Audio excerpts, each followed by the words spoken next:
General, I would really like to hear your perspective on these protests, the fact that there is anarchy. They're calling to defund police and go to lawlessness.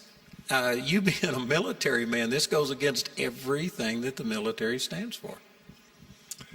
Yeah, well, ask one of them sometime on the street what they're trying to achieve with tearing down all these monuments and all. They don't have an answer.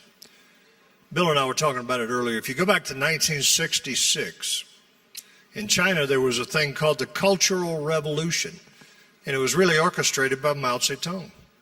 And what he wanted to do was create an environment where he eventually could come in and take over the environment and restore order, and that's exactly what he did. But look at what they did in '66 in the Cultural Revolution, and look at what they're doing today. And one of the main things they did was they tore down the monuments.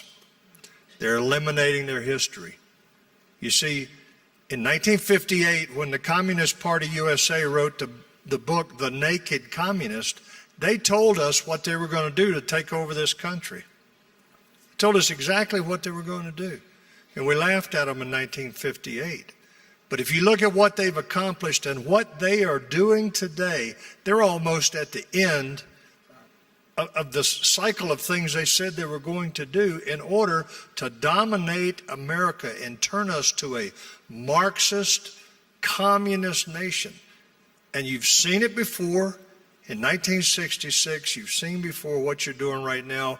And the reality is, many of them that are out there doing this stuff have no idea what they're part of. They're followers. They just got on the bandwagon. And they get whipped up into an emotional state, and then you ask them, why are you taking Francis Scott Key's statue down? They have no answer. They don't even know who Francis Scott Key is. Let me make one last comment on the issue of race. I grew up in a racist environment. I grew up in eastern North Carolina in a racist environment. And then I came in the Army, and the first guy that I lost in the Army was a black man. I learned two things. One, that his blood was red just like mine. And two, the enemy didn't care. They did not discriminate.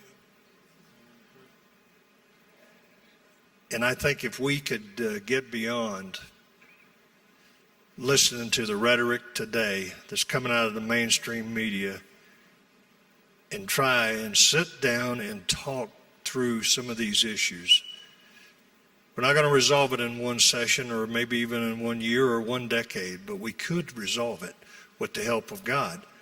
That's where we're coming up short, is we're not asking the Lord, because I've seen Christians that are racist on both sides, black and white. But Bishop, I'm not interested in washing your feet. But that's what us white people want to do. We want to go wash your feet and apologize to you for racism. And then you look at me and you say, you're just trying to make yourself feel better. That's not really where your heart is. So I think that we need to be a whole lot more prudent in how we approach this thing than just thinking we can go out and do one nice thing for some black person and we've done our part and that's it. No, it's a hard slog. It's a hard slog. And I hope that we eventually get a vision for this. But go ahead. How many of you have computers? Wouldn't it be silly for me to say that red computers are better than blue computers? It really doesn't matter what color the computer is. What matters is what software is running on it, what apps, right? And so the battle, we're spirit, mind, and body. Your mind is like a super fancy computer, and your body's like the computer case, right? And so the battle is who gets to load the software on the next generation's brains.